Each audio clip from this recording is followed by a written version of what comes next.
بڑے آدمی تھے، دیکھنے میں ایسا لگتے تھے جیسے کسی مدرسے کے سفیر ہوں، بالکل چھریرا سا بدن تھا اور سادگی کا پیکر تھے، لیکن کروڑ پتی آدمی تھے۔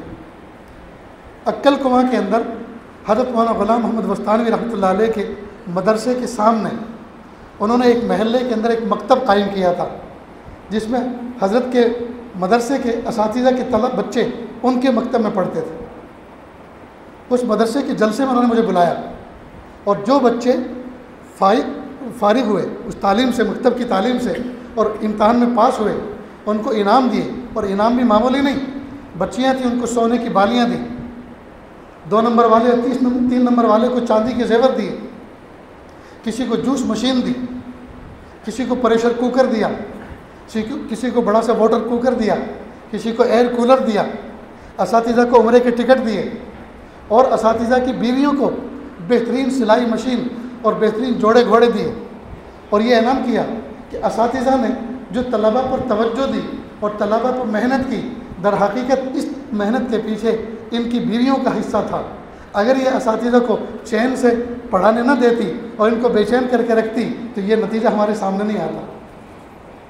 لہٰذا ان کا بھی حق بنتا ہے کہ در پردہ انہوں نے بھی دین کی خدمت کی، اساتذہ کو راحت پہنچا کر، وقت پہ کھانا کھلا کر، وقت پہ ناشتہ کرا کر، ٹائم پہ انہوں نے مدرسے بھیجا، تب تو وہ ادارے کو آگے لے کے چل سکے، لہٰذا ان کا بھی بڑا حصہ ہے۔ ایسے سے انعام دیتے تھے۔ ایک مرتبہ وہ اپنے ڈاکٹر بننے والے، ڈینٹسٹ ڈاکٹر بننے والے بیٹے کو لے کر میرے پاس جمعہ کے دن آئے اور کہا حضرت یہ میرا بیٹا ہے ڈاکٹر نعیم خان، یہ ڈینٹسٹ ڈاکٹر بنا ہے، آپ اس کو دعا دو۔ میں نے دعا کے چند کلمات کہے، وہ گاڑی میں بیٹھ کے اپنے گھر، میں اپنے گھر۔ اللہ کی شان، 4-5 دن کے بعد وہ پھر کسی کام سے میرے پاس آئے اور بات مکمل ہوئی۔ جب وہ چلنے لگے تو دروازے کے پاس جا کر کہا حضرت وہ جو میرا بیٹا نعیم خان آیا تھا نا جمعہ کے دن، جی نعیم خان میں جانتا ہوں، کہا پرسوں اس کا نکاح ہو گیا اور کل اس کا ولیمہ بھی ہو گیا، حالانکہ وہ میرا دوست۔ کون؟ رشید خان۔ میں نے کہا ماشاءاللہ، پرسوں نکاح ہوا اور کل ولیمہ بھی ہو گیا، تو اس دن تو آپ نے نکاح کی دعا نہیں کرائی تھی، اس کا تذکرہ نہیں کیا، کہ اس دن طے نہیں تھا۔ میں کہا ٹھہرو، میرے پاس بیٹھو اور مجھے پورا واقعہ سناؤ کہ یہ کیسے ہو گیا، کہ چٹ منگنی پٹ بیا صرف سنا تھا کہ ایسا ہوتا ہے، لیکن آپ نے کر کے دکھایا۔ کہ حضرت ہوا یہ کہ میں ایک روز اپنی سالی کے گھر گیا، جو یہاں سے چند کلومیٹر کے فاصلے پر موسالی نام کے گاؤں کے اندر وہ بیائی ہے۔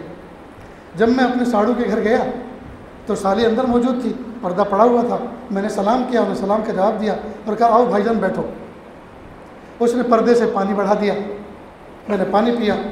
آگے سے اس نے ایک بات کہی، بھائی جان جب آپ کے ہاں نعیم پیدا ہوئے تھے، میرے یہاں میری بیٹی پیدا ہوئی تھی، ہم دونوں بہنوں نے کچھ بات کی تھی آپس میں کہ جب یہ دونوں بچے بڑے ہو جائیں گے تو ہم آپس میں مل لیں گے، رشتے کر لیں گے۔ تو اب آپ کا بیٹا بھی ڈاکٹر بن چکا ہے، میری بیٹی بھی تعلیم سے فارغ ہو چکی ہے، تو اب کوئی بات طے کر لیں کہ تم یہ بات کہنا چاہ رہی ہو تمہاری بیٹی ہو اور میرا بیٹا ہو اور یہ آپس میں میاں بیوی بن جائیں؟ کہ ہاں میں یہی کہنا چاہتی ہوں۔ کہا اس میں کیا حرج ہے، ابھی نکاح کر لیتے، ابھی منگنی کر لیتے، ابھی نکاح کر لیتے ہیں اور ابھی رخصتی کر لیتے ہیں۔ کہ بھائی جان مذاق مت کرو، کہ دیکھو تم میری سالی ضرور ہو لیکن مجھے مذاق کرنے کا شریعت نے حق نہیں دیا، پردہ میرے اور تمہارے درمیان میں شریعت کا حائل ہے، میں سچ کہہ رہا ہوں۔ کہ دلہا کہاں ہے؟ کہ دلہا جیب میں سے فون نکالا، کہ بیٹا نعیم کہاں ہو؟ ابو گھر پہ ہوں۔ اپنی خالہ کے گھر میں کتنی دیر میں آ سکتے ہو؟ ابو 15 منٹ میں، کہ آ جاؤ فوراً۔ تو گاڑی اٹھائی، چل پڑا۔ اس دوران اس کا ساڑو ابھی گھر میں نہیں تھا، وہ آیا سلام کر کے وہ بھی اندر گیا، اور اس کی بیوی نے کہا کہ ایسا ایسا ہوا ہے، یہ ایسی ایسی میں نے بات کر، یہ تو ایک دم اتر پڑے، یہ تو فائنل بات کر بیٹھے، اب میں کیا کروں؟ کہ ٹھہرو۔ وہ گئے پیچھے کے حصے میں، گھر کے باڑے میں، اور کسی خاندان کے بڑے آدمی سے بات کی اور کہا کہ میرے گھر رشید خان میرے ساڑو آئے ہوئے ہیں اور میری اہلیہ نے ان سے ایسی ایسی بات کہی، اس نے ایسا ایسا کہا، اب میں کیا کروں؟ کہ دیکھو رشید خان جیسا آدمی، اس کا اگر بیٹا آپ کی بیٹی کے لیے ملتا ہے، اس سے بہترین کوئی اور چانس نہیں ہو سکتا، اسے قبول کر لو۔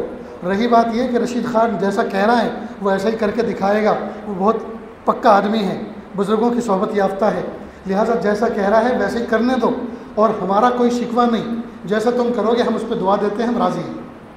چلو خاندان کے بڑے کی طرف سے بھی ہری جھنڈی مل گئی، اب یہ آ کے بیٹھ گئے۔ اتنی دیر میں وہ لڑکا بھی آ گیا۔ اس لڑکے سے باپ نے کہا وہ پہنے ہوئے کپڑے عام طور پہ جو پہنے ہوئے کپڑے تو وہی پہن کر آیا, اس کے فرشتوں کو بھی پتہ نہیں ہے میرا نکاح ہونے والا ہے. کہا بیٹا تمہاری خالہ کی لڑکی ہے, میں اس کے ساتھ تمہارا نکاح کرنا چاہتا ہوں, کیا تمہیں منظور ہے؟ اس نے گردن جھکائی اور کہا کہ ابا میری زندگی کا سیاہ سفید آپ کے ہاتھ میں, جیسا آپ کرنا چاہیں. کلیئر چٹ مل گئی.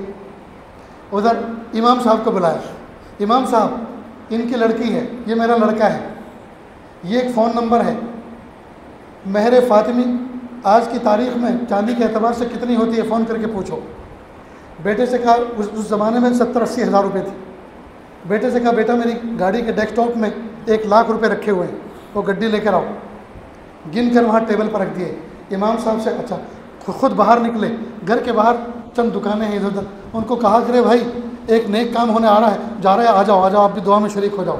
8-10 لوگ آ گئے. کہا امام صاحب ان کی لڑکی ہے, میرا لڑکا ہے, یہ مہر نکاح پڑھاؤ. خیر نکاح ہو گیا. نکاح کے بعد انہوں نے اپنے ساڑھو سے کہا دیکھو 1.5 گھنٹے میں اپنی بیٹی کو تیار کر کے میرے بیٹے کی گاڑی میں بٹھا دو. بیٹے سے کہا بیٹا اپنی دلہن کو لے کر آؤ, اور آج صرف دلہن کو لے کے مت آنا بلکہ اپنی ساسو ماں کو بھی لے کر آؤ, جو آج تک تمہاری خالہ تھی اس کو بھی لے کر آؤ, تاکہ آپ کی دلہن کو آکورڈ سا نہ لگے, ساتھ میں وہ ماں بھی جائے, بعد میں اس کو وہاں سے بھیج دیں گے. اور خود گئے بازار, 2-3 کلو بکرے کا قیمہ خریدا, کچھ بسکٹ کچھ مٹھائی لی, اور رات ہو گئی. فجر میں سب کو اٹھایا گھر والوں کو اور کہا دیکھو میری مسجد میں 15 سے 20 مصلی فجر میں ہوتے ہیں, یہ قیمہ بھون دو, پکا دو, کچھ روٹیاں ڈال دو, 150 روٹیاں پکا دو, اور ناشتے کا سارا سامان تیار رکھو. نماز کے بعد, فجر کی نماز کے بعد ولیمہ ہونے والا ہے. سلام پھیرا امام صاحب نے, کھڑے ہوئے, بھائی میں رشید خان, میرا بیٹا نعیم خان, کل اس کا نکاح ہوا ہے اور آج اس کا ولیمہ ہے. امام صاحب, مؤذن صاحب, سارے مصلی میرے گھر آئیں اور ولیمہ کھا کے بچوں کو دعائیں دے کر جائیں. اور یہ کہہ کے وہ تو انتظام کے لیے چلے گئے. اب لوگ باہر نکلے, چپل پہن رہے ہیں اور آپس میں ڈسکس کر رہے ہیں یار کیسا ولیمہ, کیسا نکاح, یہ کب ہوا, کون اس پہ گواہ ہے, کس نے سنا ہے. سب لوگوں نے کہا رشید خان نے اعلان کیا, کوئی بیوقوف آدمی نہیں ہے وہ, چلو چل کے دیکھ لیتے ہیں. گھر گئے تو دسترخوان لگا ہوا, سب نے بہترین ناشتہ کیا, گرم گرم قیمہ, گرم گرم روٹی سے اس سے لطف اندوز ہوئے, چائے پی, دعائیں دی اور اپنے اپنے گھر کو چلے گئے. میں نے رشید خان کو یہ بات سنی اور مبارکباد پیش کی.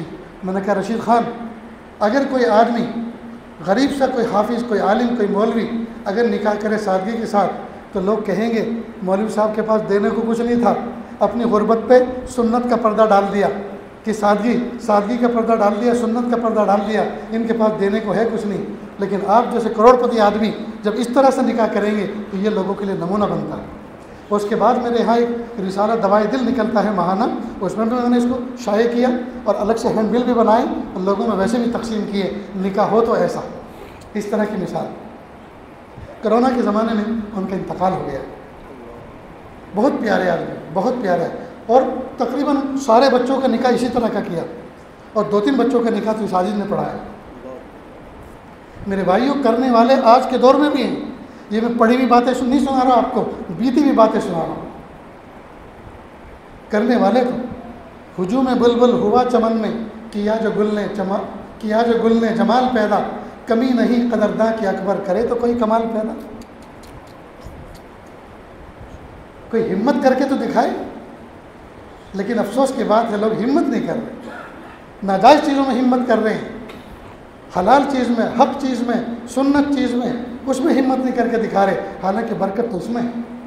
بہرحال یہ چند باتیں ساجد نے کیف متفق آپ کے سامنے سنا دی ہیں, جو یہ میرا سبق تھا, میرے دل کا ایک درد تھا. اللہ رب العزت کہنے سننے سے زیادہ عمل کی توفیق عطا فرمائیں. وآخر دعوانا ان الحمد للہ رب العالمین.